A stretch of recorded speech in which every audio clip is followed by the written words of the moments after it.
నమస్కారం. డి న్యూస్కు స్వాగతం. నేను మీ శ్రీనివాస్. డి న్యూస్లో ముఖ్యాంశాలు. రేపు ఒంగోలు ఆర్డీఓ కార్యాలయంలో ఎమ్మెల్యే దామచర్ల జనార్దన్ రెవెన్యూ ప్రజా దర్బార్. నియోజకవర్గ ప్రజలు ఉపయోగించుకోవాలని విజ్ఞప్తి. ప్రశాంత వాతావరణంలో ప్రారంభమైన జేఎంబీ చర్చ్ ఎన్నికలు. భారీగా పోలీసు బందోబస్తు, 144 సెక్షన్ల విధింపు. రాష్ట్రంలో జనసేనపై వైసీపీ కుట్రకు తెరదీసిందన్న జిల్లా అధ్యక్షుడు షేక్ రియాజ్. ప్రొఫెసర్ నాగేశ్వర్ చేసిన వ్యాఖ్యలకు ఖండన. ఈ నెల 23వ తేదీ ఒంగోలు ఆర్డీఓ కార్యాలయంలో ఉదయం 10 గంటల నుంచి మధ్యాహ్నం 2 గంటల వరకు ఎమ్మెల్యే దామచర్ల జనార్దన్ ఆధ్వర్యంలో రెవెన్యూ ప్రజా దర్బార్ నిర్వహిస్తున్నారు. నియోజకవర్గంలోని ఒంగోలు రూరల్ మండలం, మున్సిపల్ కార్పొరేషన్ పరిధిలోని ప్రజలు తమ సమస్యలను నేరుగా తెలియచేయవచ్చని అన్నారు. రెవెన్యూ సిబ్బంది అందుబాటులో ఉండి ప్రజా సమస్యల పరిష్కారం కోసం తగిన చర్యలు తీసుకుంటారని అన్నారు. ప్రజలు అవకాశాన్ని సద్వినియోగం చేసుకోవాలని కోరారు. రేపు 10 గంటల నుంచి 2 గంటల దాకా ఆర్డీఓ ఆఫీసులో రెవెన్యూ గ్రీవెన్స్ పెట్టడం జరిగింది. ముఖ్యంగా మనకిప్పుడు ఆర్డీఓ గారు మారిపోయారు, అదేవిధంగా ఎంఆర్ఓ ఫస్ట్ అతను వచ్చి మారిపోయాడు, ఆ తర్వాత విఆర్ఓలు మారారు, తర్వాత ఆర్ఐలు మారారు. ఎంత మారినా కూడా ప్రజల్లో రెవెన్యూ సమస్యలు పోట్ల. వాళ్ళు ఈరోజు కొంతమంది రెవెన్యూ ఆఫీసులకు వెళ్ళినప్పుడు వాళ్ళు ఏదో అందుబాటులో లేకపోవటం, వాళ్ళు ఏదో విధంగా ఆ మీటింగు ఈ మీటింగులకు వెళ్ళటం వీళ్ళకి దొరకలేకపోతున్నారు. దానికోసం అని చెప్పేసి రేపు 10 నుంచి 2 గంటల దాకా ఆర్డీఓ ఆఫీస్లో గ్రీవెన్స్ పెట్టాం. దీంట్లో ఆర్డీఓ, ఎంఆర్ఓ, అదేవిధంగా ఆర్ఐ, డీడీలు, ఆ తర్వాత విఆర్ఓలు మొత్తాన్ని పిలుస్తున్నాం. ఒంగోలు మండలము అదేవిధంగా టౌన్లో ఎవరికైనా కూడా ఇబ్బందులు ఉండేది, రెవెన్యూ సమస్యలు ఉండి పొజిషన్ సర్టిఫికేట్లు రాకుండా లేకపోతే ఏదైనా కూడా ఇబ్బందులు ఉండే వాళ్ళందరూ కూడా అక్కడికి వస్తే నేను కూడా P4 నుంచి ఒక 5 ఎంప్లాయీస్ని అక్కడే కూర్చోబెడుతున్నా. రేపు ఎంతమంది వస్తారో, గ్రీవెన్స్లో ఎంతమంది ఆర్డీఓకి ఇస్తారో అవన్నీ కూడా మేము నోట్ చేసుకుంటాం. దాన్ని మళ్ళీ పర్సూ అయిందా లేదా కూడా మేము కూడా ఫాలోఅప్ చేస్తాం. ఫాలోఅప్ చేసి ఈ గ్రీవెన్స్ అంతా కూడా రెవెన్యూ సమస్యలు తగ్గాలనేదే మా ఉద్దేశం. మిగతా డిపార్ట్మెంట్లో ఒకటి అయితే రెవెన్యూ సమస్యలు ఎక్కువగా ఉంటున్నాయి. ఇక్కడే కాదు, రాష్ట్రం అంతా కూడా అయ్యే ఉన్నాయి. కాబట్టి రెవెన్యూ సమస్యలు ఎవరికి ఇబ్బంది లేకుండా ఉండాలి. మన టౌన్లో ఇదివరకు కబ్జాలు చేయటం, గందరగోళం చేసి డబుల్ రిజిస్ట్రేషన్లు అవ్వటం, ట్రిపుల్ రిజిస్ట్రేషన్లు అవ్వటం ఇవన్నీ కూడా జరిగినాయి. దానికి కూడా పరిష్కారాలన్నీ కూడా కూర్చున్నప్పుడు ఒక పరిష్కారాలు వస్తాయి. దాన్ని రియల్గా చేయటానికి ప్రతి నెల ఒక రోజు పెట్టాలని చెప్పి కూడా డిసైడ్ చేసాం. ఇక నుంచి కంటిన్యూగా ఒక 6 నెలలు 7 నెలలు గ్రీవెన్స్ తగ్గే వరకు రెవెన్యూ దాని మీద ప్రతి నెల పెడతాం. మనకు ముందు వచ్చే లెవెల్ ఒంగోలు మండలం, టౌను కలిపి ఇక్కడ పెడతాం. కొత్తపట్నం ఒక రోజు పెడతాం. అంటే 2 రోజులు ఈ గ్రీవెన్స్ తోటి రెవెన్యూ వాళ్ళతో పెట్టడానికి డిసైడ్ చేసాం. తప్పకుండా దాన్ని రేపటి నుంచి కంటిన్యూ చేస్తామని చెప్పి కూడా మేము తెలియజేస్తున్నాం. రేపు మీ ద్వారా అందరికి కూడా తెలియజేస్తున్నాం. ఎవరికైతే ఇబ్బందులు ఉన్నాయో వాళ్ళందరూ కూడా తప్పకుండా రేపు ఆర్డీఓ ఆఫీస్కి రండి. తప్పకుండా దానికి పరిష్కారం అయ్యేటట్టు మేము చేస్తామని చెప్పి కూడా మేము తెలియజేస్తాం. దళిత ద్రోహిగా జగన్మోహన్ రెడ్డి చరిత్రలో నిలిచిపోయారని, అందుకే ప్రజలు 11 సీట్లకు పరిమితం చేశారని సంతనూతలపాడు ఎమ్మెల్యే బిఎన్ విజయ్ కుమార్ విమర్శించారు. వైసీపీ ప్రభుత్వ హయాంలో దళితులపై జరిగిన దాడులను గుర్తు చేసుకుంటూ ఎమ్మెల్యే కార్యాలయంలో దళిత నాయకులతో కలిసి విజయ్ కుమార్ ఆగ్రహం వ్యక్తం చేశారు. జగన్ ప్రభుత్వ హయాంలో దళితులపై జరిగిన మారణకాండకు దళిత doctor Sudhakar, driver Subrahmanyam, doctor Achenna ఘటనలే నిదర్శనమని అన్నారు. దళితులపై మారణకాండ, దళిత మహిళల ఆత్మగౌరవానికి భంగం కలిగించే కేసుల్లో వైసీపీ ప్రభుత్వంలో ఏపీ దేశంలోనే నెంబర్ 1 స్థానంలో ఉందని అన్నారు.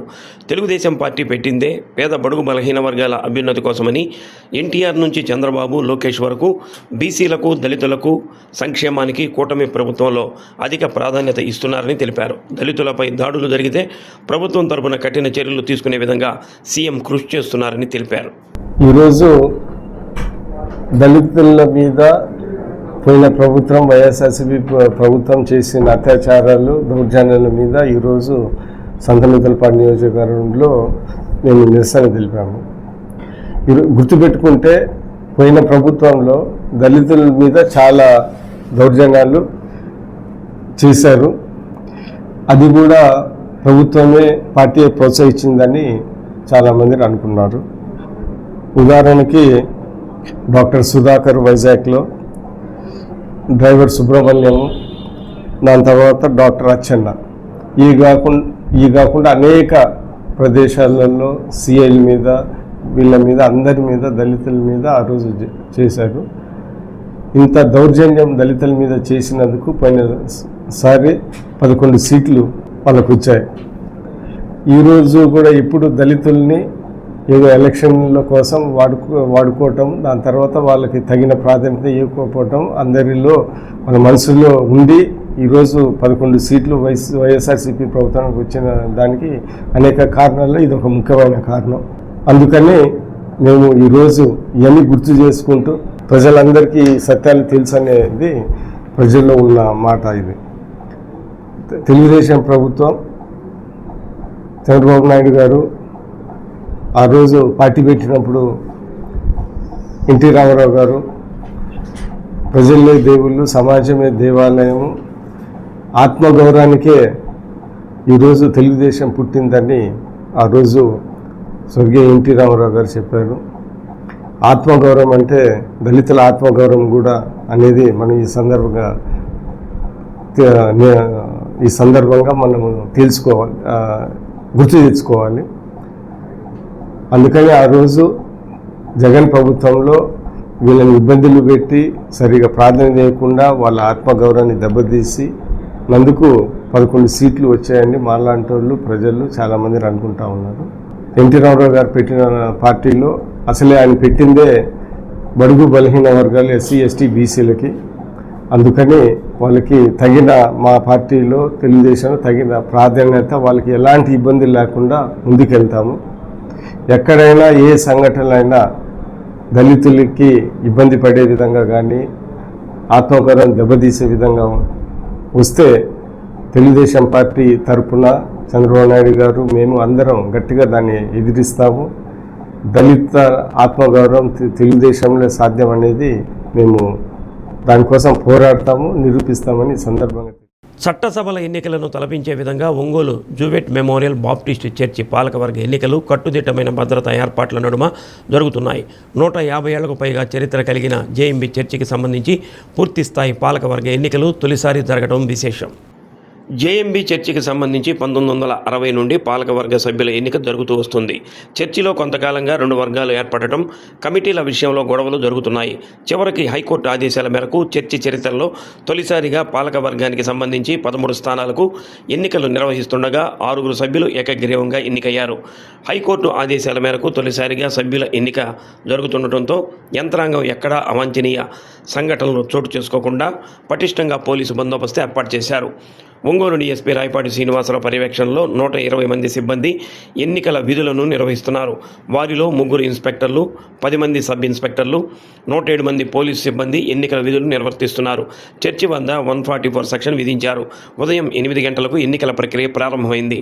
ఎన్నికల అధికారి జిల్లా రిజిస్ట్రార్ ఆళ్ల బాలాంజనేయులు 3319 మంది సభ్యులకు ప్రత్యేకంగా ఓటరు గుర్తింపు కార్డులు అందజేశారు. దాంతో ఓటు హక్కు కోసం వచ్చిన వారిని చర్చి గేటు వద్ద ఉన్న పోలీసు సిబ్బంది ఓటర్ కార్డు పరిశీలించిన తర్వాత లోపలికి పంపిస్తున్నారు. సెల్ ఫోన్లు లోపలికి అనుమతించడం లేదు. సమీపంలో ఉన్న మెటల్ డిటెక్టర్ ద్వారా ఓటర్లను పరిశీలించి లోపలికి అనుమతిస్తున్నారు. చర్చి ఆవరణలోని రాఘవయ్య మెమోరియల్ హాల్లో పోలింగ్ బూతులను ఏర్పాటు చేశారు.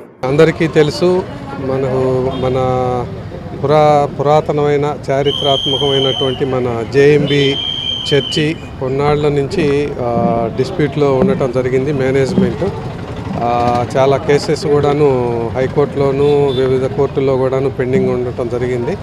ఇప్పుడు వచ్చేసి ఈరోజు హైకోర్టు హానరబుల్ హైకోర్టు యొక్క డైరెక్షన్స్ మేరకు డిస్ట్రిక్ట్ రిజిస్ట్రార్ బాలాంజనేయులు గారు ఇది ఎలక్షను జేఎంబీ చర్చికి ఎలక్షన్ కండక్ట్ చేస్తున్నారు.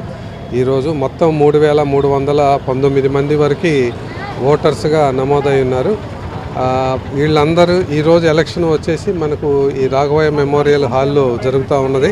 పోలీసు వైపు నుంచి కూడాను 120 మందితోటి బందోబస్తు ఏర్పాటు చేసుకోవడం జరిగింది. ఎందుకు అని అంటే ఇంతమంది కూడాను గతంలో చాలా కేసెస్ కూడాను 2 వర్గాల వరకు కూడాను సుమారు 25 కేసుల దాకా క్రిమినల్ కేసెస్ రిపోర్ట్ అయ్యి ఉన్నాయి గతంలో.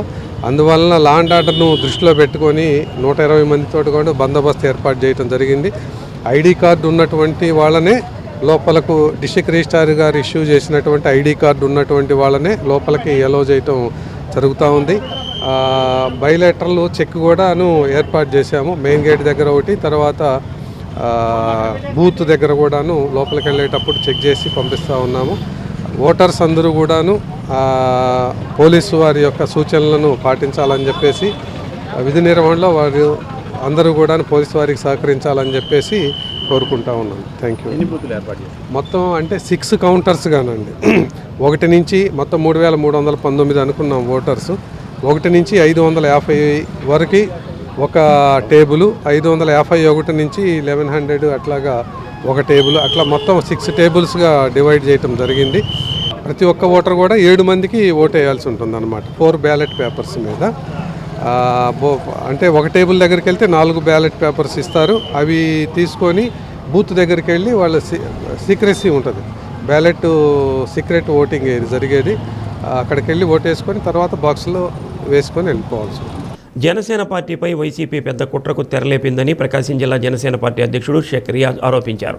రవిప్రియ మాల్లో జరిగిన మీడియా సమావేశంలో జనసేన అధినేత పవన్ కళ్యాణ్పై ప్రొఫెసర్ నాగేశ్వర్ చేసిన వ్యాఖ్యలను ఖండించారు.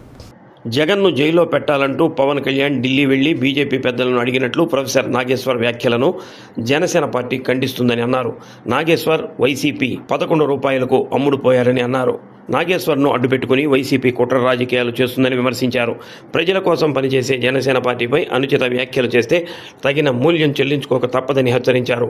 రాష్ట్ర ప్రయోజనాల కోసమే పవన్ కళ్యాణ్ ఢిల్లీ వెళ్లారని, ఆయన పర్యటన వల్లనే రాష్ట్రానికి జలజీవన్ మిషన్ కింద 23,000 కోట్ల రూపాయలు వచ్చాయని తెలిపారు. జగన్ను జైల్లో పెట్టాల్సిన అవసరం మాకు లేదని, ఆయన చెల్లెళ్లు షర్మిల, సునీత అన్నను జైల్లో పెట్టాలని కోరుతున్నారని, అది ప్రజలందరికీ తెలిసిన విషయమేనని అన్నారు. ప్రొఫెసర్ నాగేశ్వర్ పవన్ కళ్యాణ్ జనసేన పార్టీకి క్షమాపణలు చెప్పాలని డిమాండ్ చేశారు. AMC vice chairman Chittem Prasad, ఉపాధ్యక్షుడు పిల్లి రాజేష్, జిల్లా కార్యదర్శి ముత్యాల కళ్యాణ్, పర్వతరెడ్డి కిషోర్, బొందిల శ్రీదేవి, పల్లా ప్రమీల తదితరులు పాల్గొన్నారు. గత 2-3 రోజుల నుంచి జనసేన పార్టీ మీద రాష్ట్రంలోనే ఒక పెద్ద భారీ కుట్ర పన్నే విధంగా ఈరోజు వైసీపీ పార్టీ అవలంబిస్తుంది.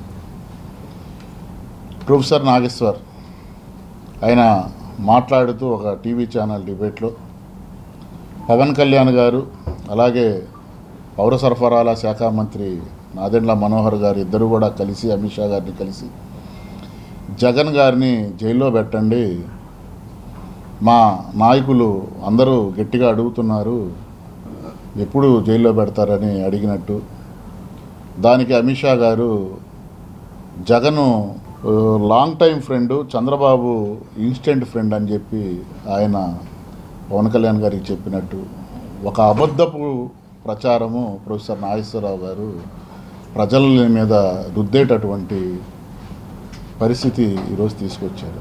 ప్రొఫెసర్ నాగేశ్వరరావు గారు అంటే మా అందరికీ కూడా, జనసేన పార్టీ అందరికీ కూడా ఒక గౌరవం ఉండేది. అలాగే ఆయన మంచి అనలిస్ట్ కూడా. అలాంటి ప్రొఫెసర్ నాగేశ్వరరావు గారు ఈరోజు ఎందుకు వైఎస్ఆర్సీపీ పార్టీకి 11 రూపాయలకు అమ్ముడు పోయాడు ఆయన? ఎందుకంటే నాకు తెలిసిన సన్నిహితుల ద్వారా తెలుసుకుంటే 11 రూపాయలు ఆయన మాట్లాడినటువంటి ప్రతి ఒక్క మాటకు కూడా 11 రూపాయలు పేటీఎం మేము చేస్తున్నాము అని చెప్పేసి వాళ్ళు చెప్పడం జరిగింది. ఈ ప్రొఫెసర్ నాగేశ్వర్ని ప్రొఫెసర్ నాగేశ్వర్ అనటం కన్నా పులిహార నాగేశ్వర్ అనటం అంటే చాలా మంచిదేమో. ఎందుకంటే ఆ ప్రొఫెసర్ అనే పదానికి ఆయన అర్హుడు కాదు. ప్రజల కోసమే పనిచేసేటటువంటి పార్టీ జనసేన పార్టీ.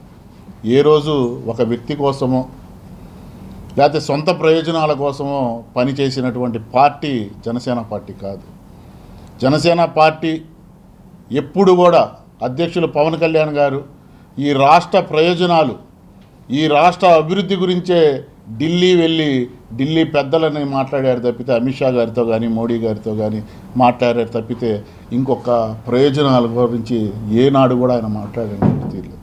ఆయన మాట్లాడాడు కాబట్టే ఈరోజు జల మిషన్ పథకానికి 23,000 కోట్లు ఈరోజు తీసుకొని రాగలిగాం ఈ రాష్ట్రానికి.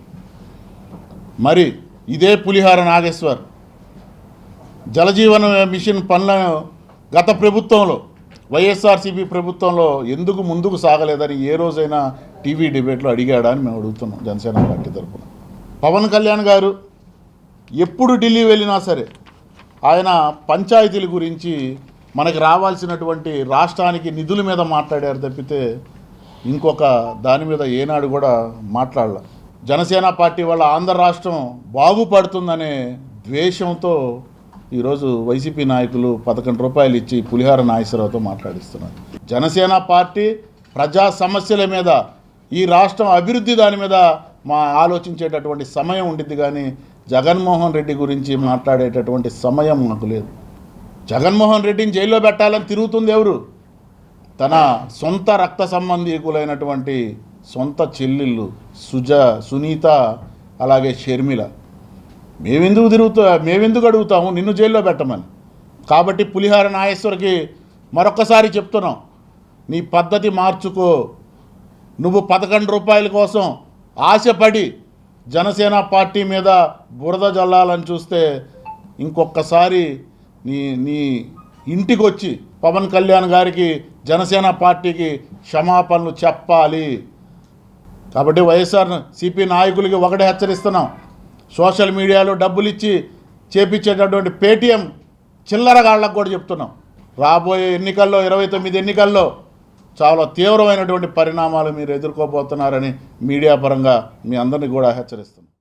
తిరుమలలో భక్తుల రద్దీ కొనసాగుతుంది. వైకుంఠం క్యూ కాంప్లెక్స్లు, నారాయణగిరి ఉద్యానవన షెడ్లు నిండి శ్రీవారి సేవా సదన్ భవనం వరకు భక్తులు వేచి ఉన్నారు. శ్రీవారి సర్వదర్శనానికి 24 గంటల సమయం పడుతుంది. వేసవి సెలవుల నేపథ్యంలో తిరుమలలో భక్తుల రద్దీపై టీటీడీ అదనపు ఈవో వెంకయ్య చౌదరి స్పందించారు. సెలవుల కారణంగా భక్తుల రద్దీ అధికంగా ఉందని ఆయన తెలిపారు. రికార్డు స్థాయిలో గురువారం 79,000 మంది భక్తులు స్వామివారిని దర్శనం చేసుకున్నారని చెప్పారు. సామాన్య భక్తులకు పెద్దపీట వేస్తూ అధికార యంత్రాంగం పనిచేస్తుందని అన్నారు. క్యూ లైన్లో బయట నిలిచి ఉన్న భక్తులు ఎండవేటికి తాళలేక నీడ కోసం పరుగులు పెట్టారు. వేసవి సెలవులు కావడంతో భక్తులు వేలాదిగా తరలి రావడంతో అటు దర్శనం, ఇటు వసతి లభించగా అవస్థలు పడుతున్నారు. ఇక చంటి బిడ్డలతో తిరుమల వచ్చిన వారి పరిస్థితి వర్ణనాతీతంగా ఉంది.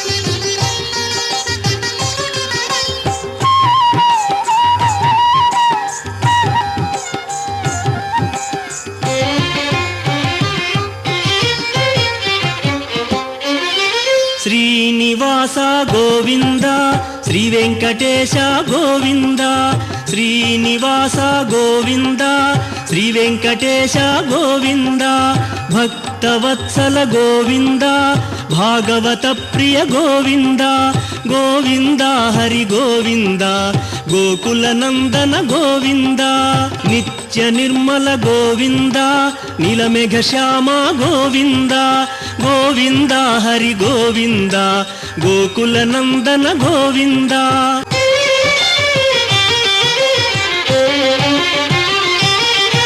పురాణ పురుష గోవింద, పుండరీకాక్ష గోవింద, గోవింద హరి గోవింద, గోకుల నందన గోవింద.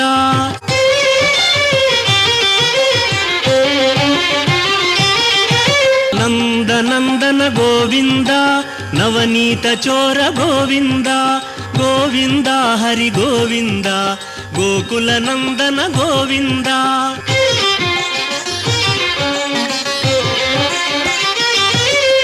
పశుపాలక శ్రీ గోవింద, పాప విమోచన గోవింద, గోవింద హరి గోవింద, గోకుల నందన గోవింద.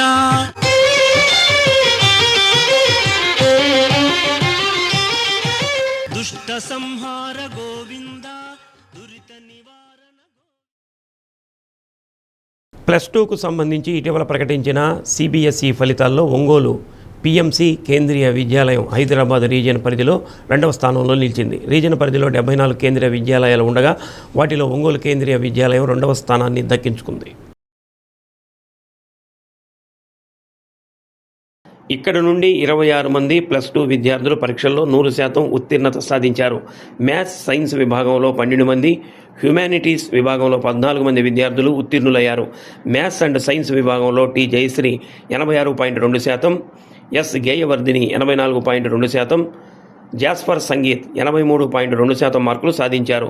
హ్యుమానిటీస్ విభాగంలో కట్టా దివ్య 90.8%, షేక్ ఆరిఫా 86.4%, షేక్ అసీఫా 84.4% మార్కులు సాధించారు.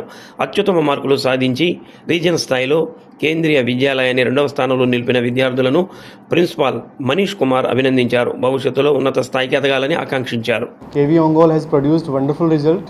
All the children have passed, 100% result is there, and we have secured good pass percentage also with the performance index. And I feel happy to inform you all that Kendriya Vidyalaya Ongole stood second in all the KVs of Hyderabad region.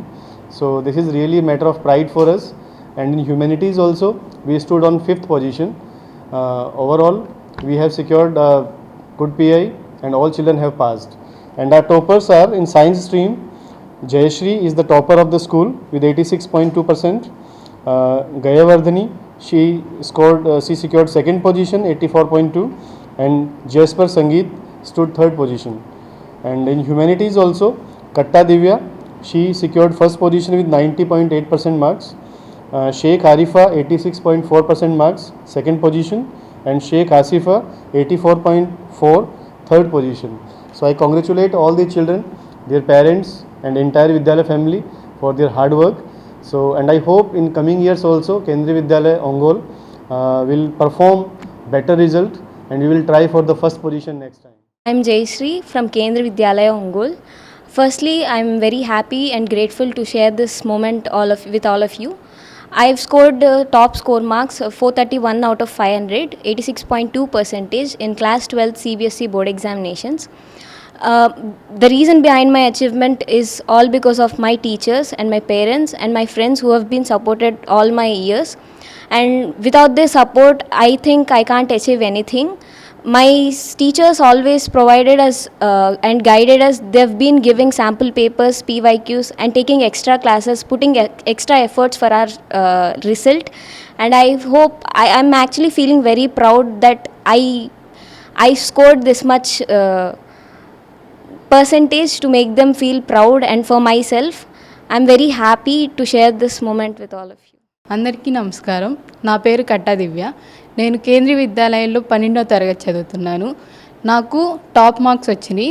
నాకు 454 వచ్చినాయి 500కి. Humanity స్ట్రీమ్లో నేను top పొజిషన్గా నిలిచాను. దానికి నేను చాలా గర్వపడుతున్నాను. Teachers and family నాకు చాలా support చేశారు. నాకు చాలా గైడెన్స్ ఇచ్చారు నా టీచర్స్. కేంద్రీయ విద్యాలయంలో ఉండటం నాకు చాలా గర్వంగా ఉంది. నేను 2nd నుంచి 12వ తరగతి వరకు ఇక్కడే చదువుతున్నాను. నా టీచర్స్ నన్ను చాలా సపోర్ట్ చేశారు. నా స్టడీస్ అందట్లో వాళ్ళే తోడుగా ఉన్నారు.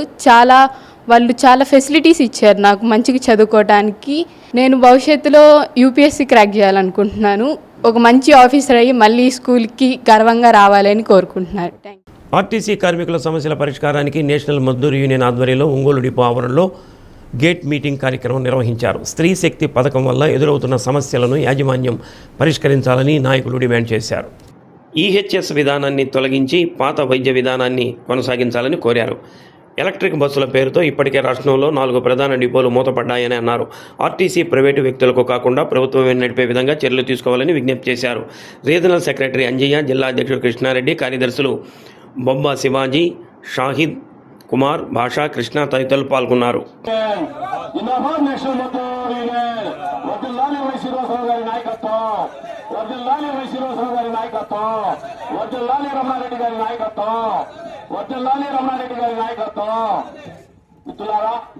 ఏదైతే రాష్ట్ర కమిటీ పిలుపు మేరకు నిన్న ఈ రోజు పెద్ద ఎత్తున నేషనల్ మజ్దూర్ యూనియన్ అసోసియేషన్ తరఫున ఈ 2 రోజుల ధర్నా కార్యక్రమాలు విజయవంతంగా కొనసాగుతున్నాయి. ఈ ధర్నాలో ముఖ్యంగా చెప్పాల్సిన అంశాలు 7-8 అంశాల్లో కొన్ని చెప్పడం జరిగింది. కాబట్టి ఈరోజు ముఖ్యమైన అంశాలు కొన్ని మిత్రులారా, 52,000 మంది కార్మికులతో రాష్ట్ర విభజన జరిగిన తర్వాత ముందుగా ఉన్న ఏపీఎస్ఆర్టీసీలో ఇంచుమించు 10,000 మంది కార్మికులు రిటైర్ అయిపోతే ఇంతవరకు రిక్రూట్మెంట్ అనేది ఎక్కడ కూడా జరగట్లేదు. ఉన్న వాళ్ళనే పని చేయమంటున్నారు. అన్ని బస్సులు ఉన్నాయి, ఎక్కడ బస్సులు దక్కలేదు. 128 డిపోలు అట్టాగే ఉన్నాయి. ఈ 128 డిపోలు పనిచేయాలంటే 52,000 మంది ఉన్న కార్మికుల్ని ఈ రోజు 42,000కు వచ్చేసారంటే ఇంచుమించు 10,000 మంది కార్మికులు టీచర్లు తగ్గిపోవడం జరిగింది. ఈ 10,000 మంది కార్మికుల ప్లేస్ లో ఇంతవరకు 2 రోజులుగా ఒంగోలులో జనసేన నాయకుల మధ్య జరుగుతున్న మాటల యుద్ధంపైన జిల్లా అధ్యక్షుడు షేక్ రియాజ్ స్పందించారు. నిన్న మొన్నటి వరకు వాళ్ళందరూ కలిసి గ్రూపు రాజకీయాలు చేసిన వాళ్లేనని, ఇప్పుడు వారిలో వచ్చిన విభేదాలకు పార్టీకి ఎటువంటి సంబంధం లేదని అన్నారు. జిల్లాలో జరుగుతున్న పరిణామాలపై అధిష్టానానికి ఫిర్యాదు చేశామని, త్వరలో చర్యలు ఉంటాయని అన్నారు. ఒంగోలులో జరిగిన డీలిమిటేషన్ సమావేశానికి తనకు ఆహ్వానం అందలేదని, దాంతో తాను సమావేశానికి హాజరు కాలేదని, ఈ విషయాన్ని పార్టీ అధినేత దృష్టికి తీసుకెళ్లినట్లు రియాజ్ తెలిపారు. జనసేన పార్టీ పదవులు అమ్ముకోదని, అటువంటి మాటలు విని చిల్లర రాజకీయాలు చేసే వ్యక్తుల వల్ల మోసపోవద్దని అన్నారు. పార్టీలో కష్టపడి పనిచేసిన వారికి పదవులు తప్పకుండా వస్తాయని చెప్పారు. జనసేన పార్టీ పదవులు అమ్ముకునే పార్టీ కాదు. 14 నుంచి గ్రౌండ్లో ఎవరైతే కష్టపడ్డారో వాళ్ళకే పదవులు ఉంటాయి. నాకు వాడు తెలుసు, వాడి దగ్గర డబ్బులు ఉన్నాయి, ఈడు నా బామ్మరిది అంటే జనసేన పార్టీలో పదవులు ఇవ్వరు. దయచేసి ఎవడు కూడా ఎవడన్నా ఇప్పిస్తానన్నా మోసపోవద్దు. నిన్నటిదాకా వాళ్ళందరూ కలిసిమెలిసి ఒక కారులో తిరిగి, ఒక కంచంలో తిని, ఒక మంచంలో వనుకొని గ్రూపిజం చేసిన వాళ్ళు. సో మేము మొదటి నుంచి కూడా గ్రౌండ్లో మేము ఎక్కడ మా గ్రూపిజం ఉందని ఫస్ట్ నుంచి చెప్పాలి. ఎన్నికల ముందు లేనటువంటి గ్రూపిజం ఎన్నికల తర్వాత ఎందుకు వచ్చింది? మేము ఎక్కడ మాకేం గ్రూపులు లేవు. మాకున్నదల్లా ఒకటే గ్రూపు, జనసేన పార్టీ, పవన్ కళ్యాణ్ గారి నాయకత్వం. దీని మీదే మేము పనిచేస్తాం. మేము ఎక్కడ కూడా వ్యక్తిగత భజన మేము చెయ్యము.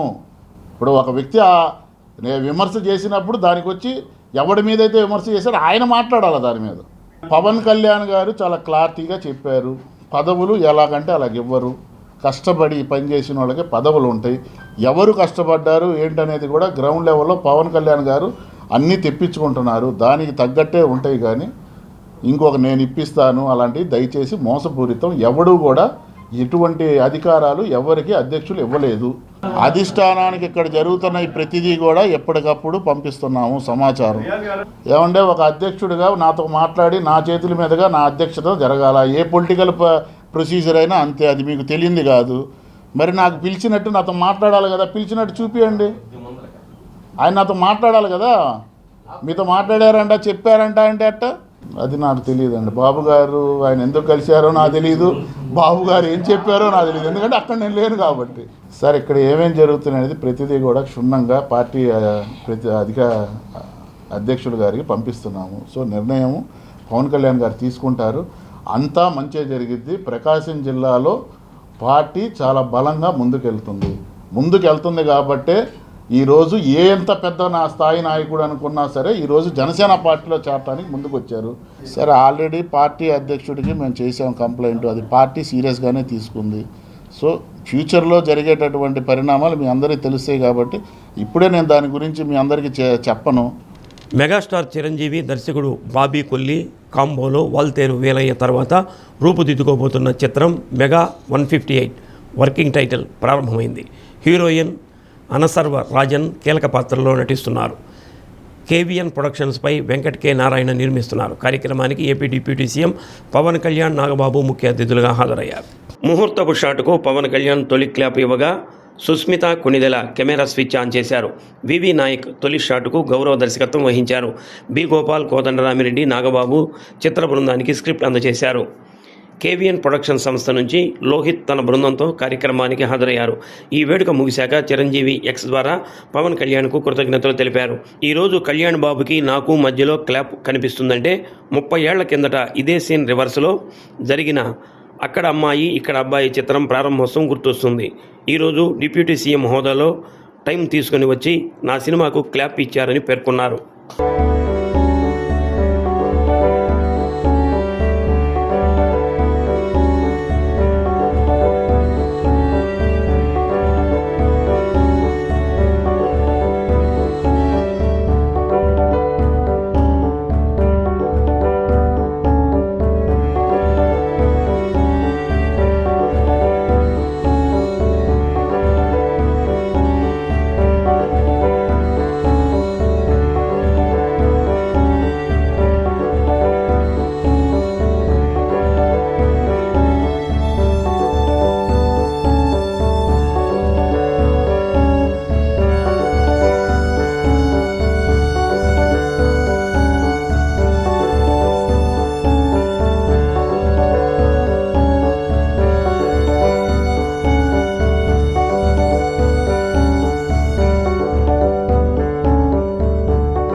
ఒంగోలు ప్రభుత్వ ఆసుపత్రిలో కార్పొరేట్ స్థాయి వైద్యం అందిస్తూ ప్రజల ఆరోగ్యానికి భరోసా కల్పిస్తున్నామని సూపరింటెండెంట్ డాక్టర్ మాణిక్యరావు తెలిపారు. పెద్ద మొత్తంలో ఖర్చయ్యే స్పైనల్ మస్క్యులర్ ఆట్రోఫీ ఎస్ఎంఏ చికిత్సను నిరుపేదలైన ఇద్దరు సోదరులు ఆదిత్య రవిప్రకాష్కు ఒంగోలు ప్రభుత్వ ఆసుపత్రిలో ఉచితంగా అందించామని అన్నారు. వ్యాధి నివారణ కోసం ఇద్దరు పేషెంట్స్కి 1,50,00,000 విలువైన మందులు వినియోగించామని అన్నారు. రాష్ట్ర ప్రభుత్వం వైద్య రంగానికి ఇస్తున్న మద్దతుతో ప్రభుత్వ ఆసుపత్రుల్లో కూడా ఉత్తమ వైద్య సేవలు అందిస్తున్నామని అన్నారు. పేషెంట్లు ఆదిత్య అండ్ రవిప్రకాష్ అనే ఇద్దరు పేషెంట్లను ఒక అరుదైన వ్యాధితో బాధపడుతున్నారు. అది వాళ్ళు బెంగళూరు, సిఎంసి వేలూరు, హైదరాబాదు ఇట్లా ఎన్నెన్నో పెద్ద పెద్ద హాస్పిటల్లో తిరిగి వైద్యం కాక అవి కొనలేక బేదతిసి అని చెప్పేసి మన ఒంగోలు జిల్లా వాసులే మన దగ్గరికి రావడం జరిగింది. వాళ్ళు మా యొక్క న్యూరాలజిస్టులు ప్లస్ ఇక్కడ రాజేంద్ర గారు అని ఉంటారు, మాకు సమన్వయకర్త.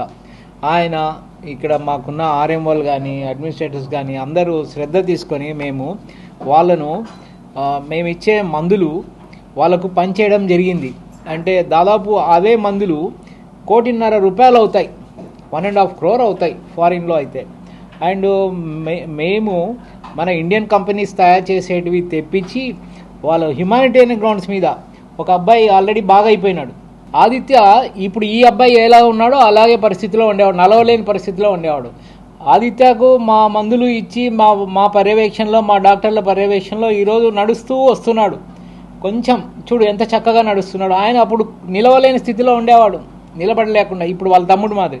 ఇప్పుడు అది కుటుంబ వ్యాప్తంగా వచ్చిన వ్యాధి. ఈయన వాళ్ళ తమ్ముడు కూడా అదే వ్యాధితో బాధపడుతున్నాడు. ఇప్పుడు కూడా ఆయన ఇంప్రూవ్మెంట్ కొంచెం కొంచెం ఉందని చెప్తున్నాడు. మన ప్రభుత్వము ఇప్పుడు ఆంధ్రప్రదేశ్ గవర్నమెంటు ఇచ్చే ప్రోత్సాహంతో, మాకిచ్చే మందులు, మాకిచ్చే సహకారంతో, ఎన్టీఆర్ వైద్య సేవ యొక్క హెల్ప్తో వీళ్ళకు మందులు సప్లై చేయడం జరుగుతుంది. అదే ఈరోజు మాకు వాళ్ళని చూస్తుంటే చాలా ఆనందంగా ఉంది, సంతోషంగా ఉంది. ఎందుకంటే ఆ అబ్బాయి కూడా లేచి నడిస్తే ఆయన జీవనోపాధి ఆయన చూసుకుంటాడు. ఆయన ఆ విధంగా ఆలోచించి మేము ఇవ్వడం జరిగింది. వీళ్ళిద్దరూ స్పైనల్ మస్కులర్ అట్రోఫీ అని ఒక జన్యు లోపం వ్యాధితో బాధపడుతున్నారు. సర్వైవల్ మోటార్ న్యూరాన్ అని ఒక ప్రోటీన్ పిండి పదార్థం తయారు చేసే ఒక జన్యు తయారు చేస్తుంది. ఆ జన్యు లోపం వల్ల వీళ్ళకి నాడీ వ్యవస్థ పూర్తిగా దెబ్బతిని వెన్నుముక నుంచి కండరాలకు వచ్చి సప్లై చేసే నరాలన్నీ క్షీణించిపోవడం వల్ల ఆ యొక్క ప్రోటీన్ ఉత్పత్తి కాకుండా సో కండరాలలో కదలికలు తగ్గిపోతాయి. సో వీళ్ళకి పుట్టినప్పటి నుంచి కొందరికి దీంట్లో 4 రకాలు ఉంటాయి, 1, 2, 3, 4 అని. వీళ్ళకి టైప్ 3 అంటే వీళ్ళకు కొంచెం పెద్ద వయసులో వచ్చింది. ఒకరికి 17 సంవత్సరాలు, ఒకరికి 18 సంవత్సరాలు, 3 to 4 years క్రితం వీళ్ళకి ఆ యొక్క జబ్బు వచ్చింది. దాని తర్వాత వీళ్ళు నడవలేని స్థితిలో ఉన్నారు, చచ్చిపడిపోవడం, వీల్ చైర్ స్థితిలో ఉన్నారు మా దగ్గరికి వచ్చేటప్పుడు. ఆ సూపరింటెండెంట్ గారు మాకు దీనిలో చాలా ధన్యవాదాలు తెలియజేస్తున్నాం సార్కి. ఆయన చాలా కోఆపరేట్ చేశారు. వాళ్ళకి ఎన్టీఆర్ వైద్య సేవలోనే ఈ డ్రగ్స్ మనం సప్లై చేయడం జరుగుతుంది. ఈ డ్రగ్ వాడిన తర్వాత వీళ్ళకి చాలా ఇంప్రూవ్మెంట్ వచ్చింది. పెద్ద బాబు అయితే నడవగలుగుతున్నాడు, ఇంతకుముందు నడవలేడు.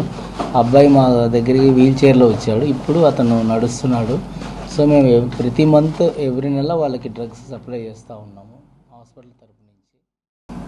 ఇక్కడ superintendent sir, neurology Hari sir, Nataraj sir వీళ్ళ సహకారంతో మెడిసిన్ అనేది తెప్పించి వాడుతున్నారు సార్. ఇప్పుడు పెద్ద బాబు అయితే మాత్రం ఇప్పుడు నడుస్తున్నాడు సార్. మనం లేపామంటే వాడి పనులు వాడు చేసుకుంటే నడుస్తున్నాడు. అదే మెడిసిన్ కంటిన్యూ చేస్తూ చిన్నబాబుకి కూడా నడుస్తున్నాడు నా కోప్ అయితే మాకు ఉంది సార్. ఇప్పుడు దేవాలయం ఇక్కడ ప్రస్తుతానికైతే ఇది మాకు హాస్పిటల్లా కనిపించట్లేదు, దేవాలయంలా కనిపిస్తుంది. మా సారు సోమనారాయణ సార్ అయితేమి, హరి సార్ అయితేమి, నటరాజ్ సార్ అయితేమి దేవుళ్ళతో సమానం సార్. మాకు తల్లిదండ్రులకు మేము జన్మనైతే ఇవ్వగలిగాము సార్. వాళ్ళకి తర్వాత వాళ్ళకి ఏ వైద్యం కూడా చేయించే స్తోమత లేని పొజిషన్లో ఉన్నాము. పునర్జన్మనిచ్చారు సార్. వీళ్ళైతే మాకు దేవుళ్ళతో సమానం సార్. మాకు సూపరింటెండెంట్ సార్ అయితేమి, హరి సార్ అయితేమి, నటరాజ్ సార్ అయితేమి, రాజేంద్ర ప్రసాద్ సార్ అయితేమి మా పాలిట దేవుళ్ళు. మాజీ మంత్రి బాలినేని శ్రీనివాసరెడ్డిపై విమర్శలు చేయడం తగదని జనసేన పార్టీ నియోజకవర్గ సమన్వయకర్త కందుకూరి బాబు అన్నారు. పెర్నమెట్ట జనసేన కార్యాలయంలో మీడియా సమావేశం నిర్వహించారు. సీనియర్ రాజకీయ నాయకుడు బాలినేనిపై జడా బాలనాగేంద్ర యాదవ్ చేసిన వ్యాఖ్యలను ఖండించారు. నిన్నటి వరకు ఆయన నీడలోనే ఉన్నామని, ఇప్పుడు ఇటువంటి నీచ రాజకీయాలు చేయడం మానుకోవాలని అన్నారు. అసలు ఆయన వెనుక ఉన్న అదృశ్య శక్తి ఎవరో తెలియాలని డిమాండ్ చేశారు. ఎన్ని కుయుక్తులు పన్నినా జనసేన ఐక్యతను దెబ్బతీయలేరని అన్నారు. శ్రీనివాస్, పవన్, శ్రీరామ్, ఫణి, శ్రీనివాస్, కృష్ణ, వాసు, రవి, చిరంజీవి, వెంకటేశ్వర్లు, మధు తదితరులు పాల్గొన్నారు. ఈ జనసేన పార్టీలోకి కూటమి ప్రభుత్వం వచ్చిన తర్వాత పవన్ కళ్యాణ్ గారి, మా నాయకుడు శ్రీ కొణిదెల పవన్ కళ్యాణ్ గారి, ఉప ముఖ్యమంత్రి పవన్ కళ్యాణ్ గారి మీద అభిమానంతో ఈ జిల్లాలోనే తిరుగులేనటువంటి నాయకుడు బాలినేని శ్రీనివాసరెడ్డి గారు, మాజీ మంత్రివర్యులు, జనసేన పార్టీలో చేరటం జరిగింది. జనసేన పార్టీలో బాలినేని శ్రీనివాసరెడ్డి గారు చేరిన తరువాతనే జనసేన పార్టీకి జవసత్వాలు రావటం ప్రారంభమైంది అని చెప్పడంలో ఎటువంటి అతిశయోక్తి లేదు.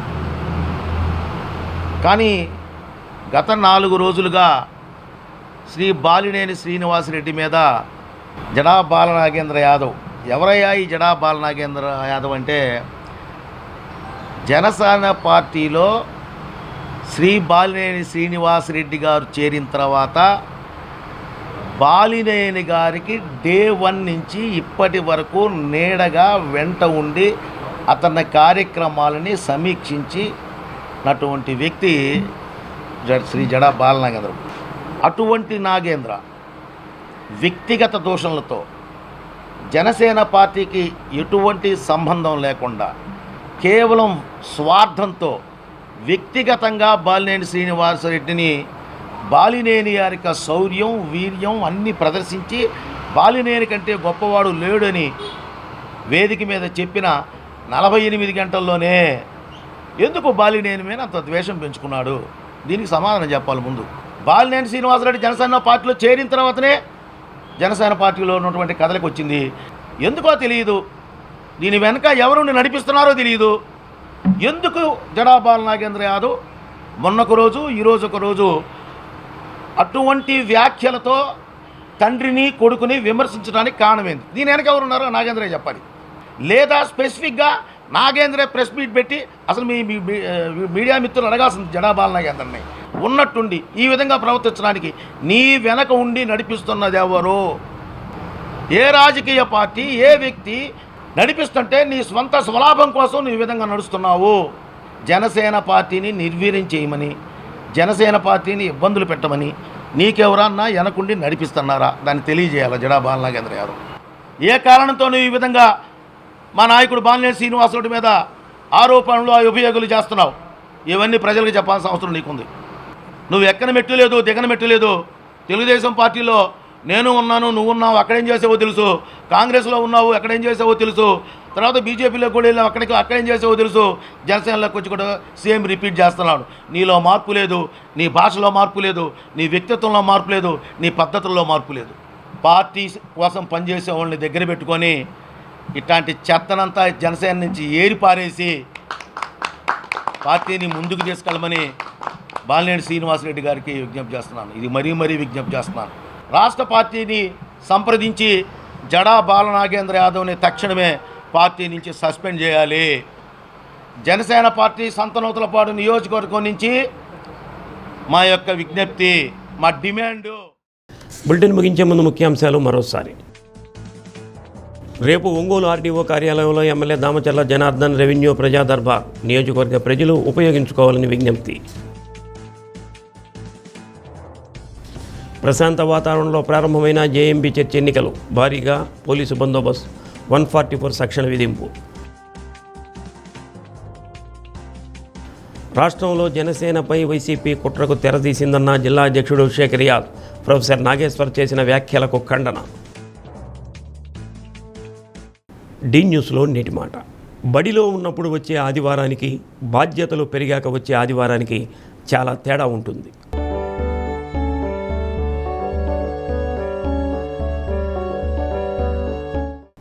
డి న్యూస్ ఇంతటితో సమాప్తం. నమస్కారం.